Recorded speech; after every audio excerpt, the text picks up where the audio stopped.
Welcome to Democracy Now!, democracynow.org, the War and Peace Report. I'm Amy Goodman. The UN's Intergovernmental Panel on Climate Change has issued its gravest warning yet, saying major irreversible climate catastrophe is unavoidable, that the world has a narrowing window to make drastic changes to prevent even greater devastation. That's according to the IPCC's first climate assessment in 8 years, which shows the world is on track to surpass an average temperature rise of 1.5 degrees Celsius above pre-industrial levels, failing to meet the goals of the Paris Climate Agreement.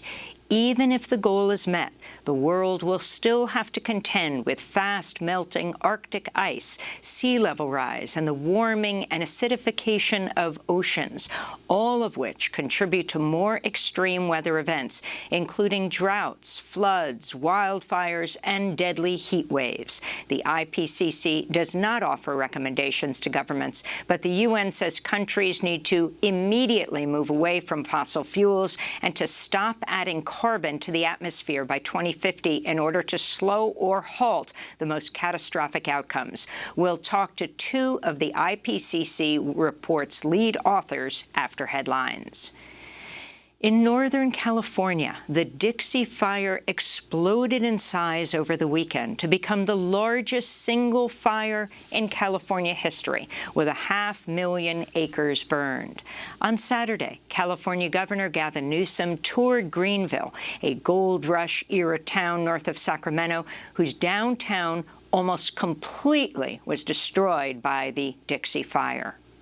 The extreme weather conditions, extreme droughts are leading to extreme conditions and wildfire challenges, likes of which we've never seen in our history.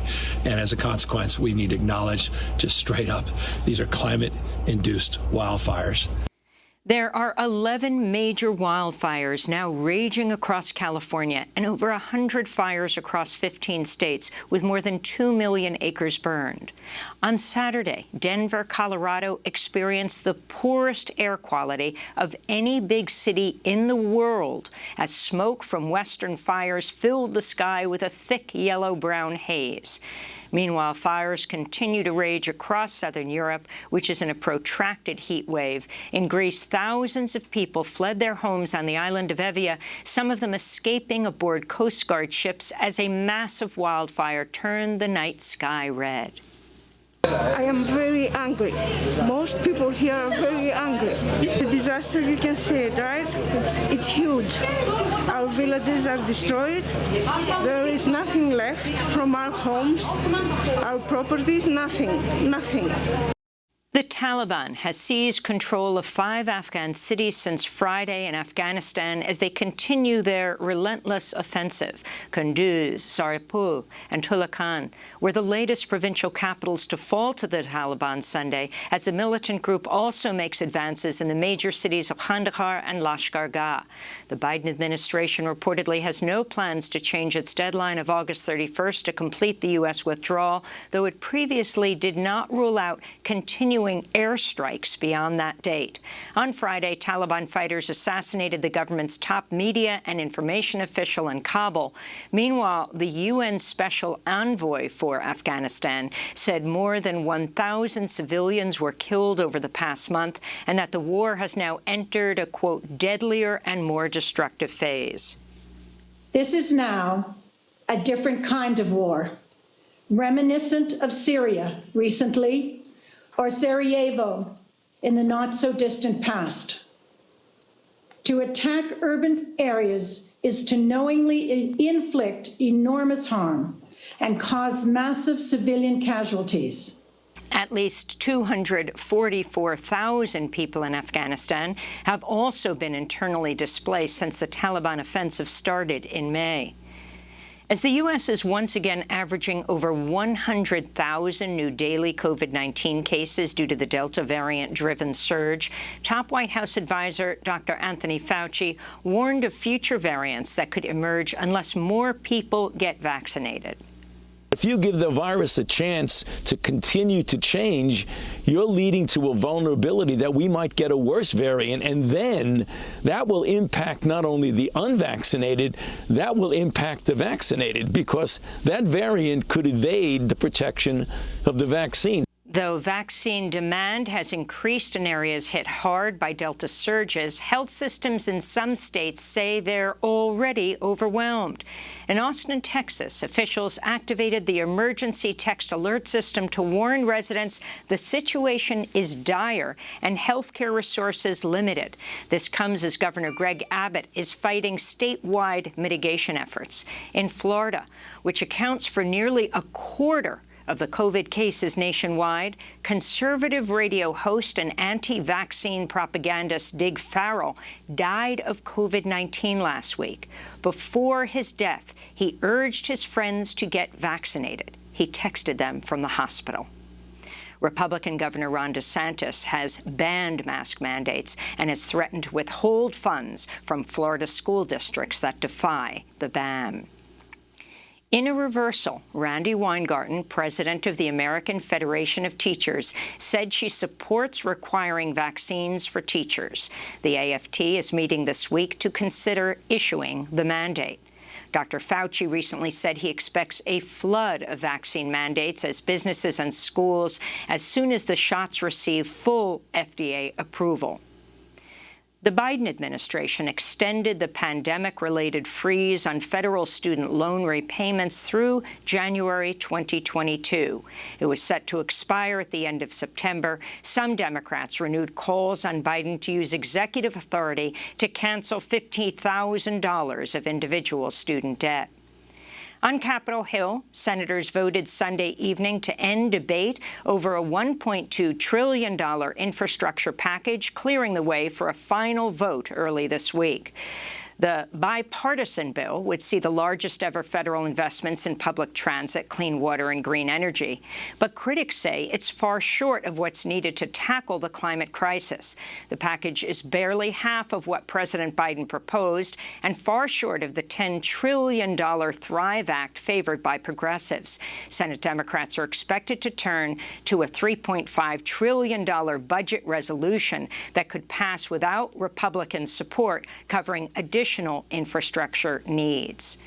Democrats in the Texas House of Representatives refused to return to the state capitol in Austin Saturday, denying a quorum to Republicans who hope to pass draconian voter suppression bills in a special legislative session called by Governor Abbott. It was the third time Democrats have blocked the Republican governor's attempts to pass new election laws following their flight to Washington, D.C. last month. In other news from Texas, CBS News reports at least 36 holding facilities for unaccompanied migrant children may lose their state licenses next month, but will likely continue to operate without being subject to inspections or state oversight. Republican Governor Greg Abbott ordered state officials in May to stop issuing licenses to facilities for migrant children. In more immigration news, the Biden administration's begun flying deported Central American asylum seekers into Mexico instead of their home countries as an attempt to deter them from seeking refuge at the U.S.-Mexico border. Spanish humanitarian aid workers are reporting at least 42 refugees, including 8 children, are feared dead after their boat capsized off the coast of Western Sahara last week. Only 10 people survived. So far this year, over 1,100 refugees have perished crossing through dangerous sea routes as they attempt to reach Europe. In related news, a ship carrying at least 257 refugees has docked in the Italian port of Trapani a week after the German humanitarian organization Sea-Watch rescued the refugees off the coast of Tunisia. In Argentina, tens of thousands of people held demonstrations in Buenos Aires and throughout Argentina this weekend as anger mounted over skyrocketing unemployment and a worsening economic crisis triggered by the pandemic. This is a protester in Buenos Aires. My brother is unemployed. Many of my neighbors are without a job. We see a lot of people are suffering around the country due to a lack of work. Politicians should get their act together. People are tired of lies.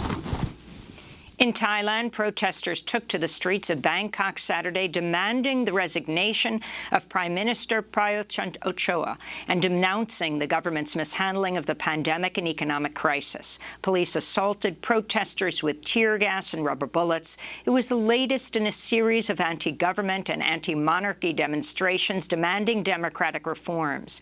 This comes as Thailand reported nearly 22,000 new COVID-19 cases Saturday and at least 212 deaths, both new records. Former acting Attorney General Jeffrey Rosen has testified that one of his deputies tried to help Donald Trump subvert the results of the 2020 election in the waning days of the presidency. That's according to the New York Times, which reports Rosen testified to Justice Department and Senate investigators over the weekend that his deputy, Jeffrey Clark, pressured Justice Department officials to publicly assert false claims about election fraud in order to cast doubt on the Electoral College results. Clark's promotion of conspiracy theories was reportedly welcomed by Trump, who considered replacing Rosen with Clark as acting Attorney General. A woman who last week filed a criminal complaint against New York Governor Andrew Cuomo for sexual misconduct has come forward to share her story. Brittany Camaso, who appeared as Executive Assistant 1 in the New York Attorney General's report on Cuomo, said the governor groped her, kissed her against her will, and verbally harassed her. She spoke to CBS's News' Jerrica Duncan. Why did you file that criminal complaint with the sheriff's office? It was the right thing to do. The governor needs to be held accountable. And just so I'm clear again, being held accountable to you means seeing the governor charged with a crime. What he did to me was a crime. He broke the law. The New York State Judiciary Committee is meeting this morning to discuss potential impeachment proceedings. Meanwhile, Cuomo's top aide and fierce defender, Melissa DeRosa, resigns Sunday evening amidst the mounting scandal.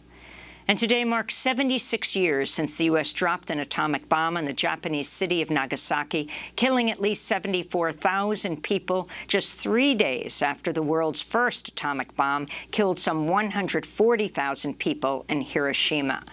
The treaty on the prohibition of nuclear weapons came into force earlier this year, but neither Japan nor the United States have signed it. And those are some of the headlines. This is Democracy Now!, democracynow.org, The War and Peace Report. I'm Amy Goodman.